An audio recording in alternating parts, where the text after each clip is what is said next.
So yesterday I was having a conversation with my friend Nicole, and during the course of our conversation, Nicole shared with me that she was feeling a little bit disoriented, a little bit lost, a little bit discombobulated in her career transition. And over the past several years, Nicole has made some really courageous and significant choices to change the direction of her life, to move herself toward a vision of herself and her life that she sees in her imagination. But doesn't necessarily see people around her pursuing.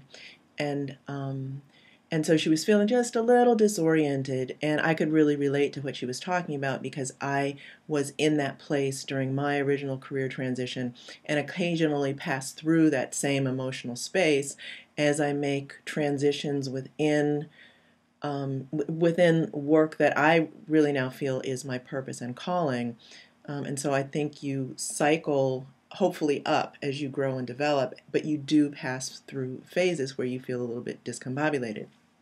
And so I wanted to share with Nicole that even though she feels lost, she has taken really purposeful and intentional and conscious steps to move herself in a new direction, to prepare herself to be this person who she envisions, and that she is, in fact, not lost.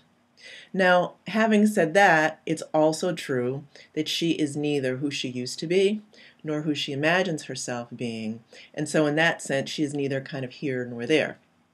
And that feels a little disconcerting sometimes, especially when we live in a world where your career is supposed to be something certain and that your identity may be defined by your career, or you may feel uncertainty in your identity or uncertainty in your pocketbook or your wallet based on your inability to clearly identify what the next steps are.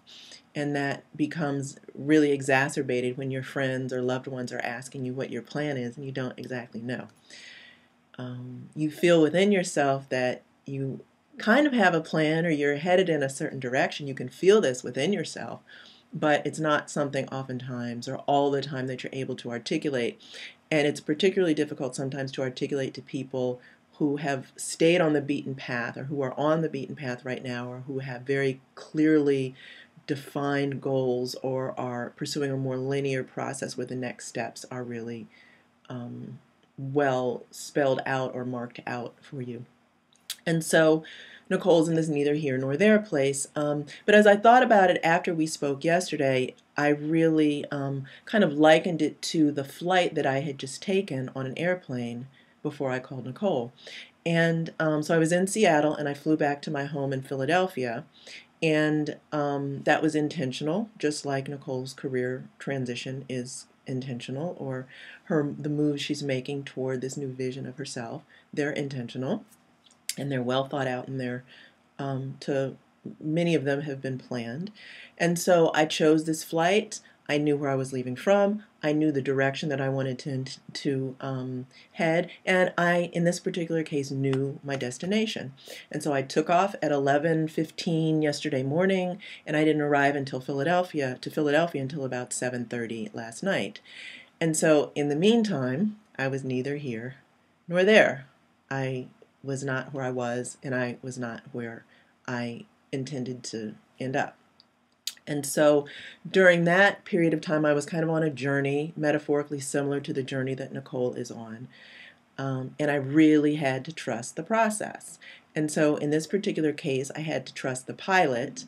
And in your particular case, I think it's best to trust the pilot being God or the universe or however you define that or feel that within yourself.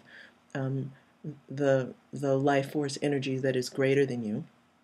I would say that that is your pilot, and I think that rather than pursuing a career per se, I think it's really good to listen to the urgings of your spirit or the callings, the calling for you from the world, or from God, the universe, however you relate to that. And so in that case, that's your pilot. I had no control over the speed of my journey. The pilot did, and the whole team of people who were navigating the journey for it. But I really had to trust that they knew what they were doing, that they knew the speed and velocity and the wind currents and all that kind of stuff that we would encounter. I had to trust that they would know what they were doing. And so during that 6 hours or so that I was in the air, I also had a lot of choices. And so one choice was around how I was going to spend my time on that trip. I could rest and relax. That's a perfectly fine choice, and I did, in fact, do that part of the way. But there was work that I wanted to be able to do when I arrived in Philadelphia, and my ability to do that work was contingent upon how well I prepared myself during the 6 hours of the flight. And so while I did take a nap for a couple of hours, I also did some work. And that work prepared me to be ready when I landed in my destination. Some of the work that I needed to do was, in a way, kind of like emotional work, because we encountered a good bit of turbulence as we traveled. There were clearly air currents that we were encountering, and, kind of bumps along the way as we were flying. And so in that particular case, I had a choice. I could allow myself to get worked up by the turbulence and the uncertainty that is associated with them, or I could trust that the pilot and all the navigation people knew what they were doing in the air traffic control. And we, in fact, moved above the turbulence and below the turbulence sometimes. We rerouted around some storm systems. But when we went through the turbulence, I had a choice of how I wanted to interpret it. And so I could interpret it as, oh my God, we're going to die, or I could interpret it like, oh, all right, this is similar to being in a car. And when you're in a car, you go over bumps in the road, or you go over railroad tracks, or there's hills and valleys that you go through. And so when I'm on an airplane and I encounter turbulence, and even when I encounter really rough turbulence, I really make a choice to tell that story to myself, that it's no different than going over some rough railroad tracks or something like that in my car, as opposed to getting worked up and thinking that we're going to have an accident. I also had a choice, quite frankly, of whether to stay on the plane. I mean, I could have bailed out at any time. I knew where the exit door was, and I could have done something. In this case, it would have been irrational, but that was an option, to leave the train or to act in a way that that the pilots would land the plane, and I would get off someplace else, and of course have to deal with the consequences of that choice. But there was a choice to land someplace else. And so I took the flight. I was in this period of uncertainty for a 6-hour period of time, and I really liken it to the journey that Nicole is on in making her career transition. She's done a lot of thinking and praying around and dreaming and envisioning for herself around where she wants to go. She's making really good choices, and so now she's just on her journey. And even if you're not on an airline, or even if from Philadelphia I can go other places. So Philadelphia could be my destination. I could arrive there in whatever state of preparedness or not. No matter how I arrived, I would have an experience.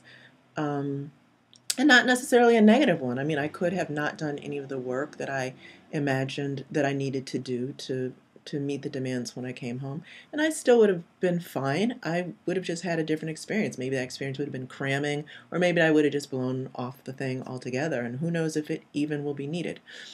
And so I would encourage you to enjoy the journey.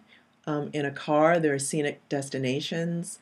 Maybe you want to stop at a rest stop, get something to eat, relieve yourself, rest, pull over at a scenic bypass, enjoy yourself. But it's okay. That's the thing that I want to tell you, to be neither here nor there, because you are, in fact, somewhere. And many times when you've gone through this type of thoughtful examination and made these choices, the place that you are is actually a place that you want to be. You're just not yet to your final destination. So that's what I want to share with you today, Nicole. I hope that it's helpful to you, and feel free to share it with your friends. Okay? All right, talk to you later. Bye.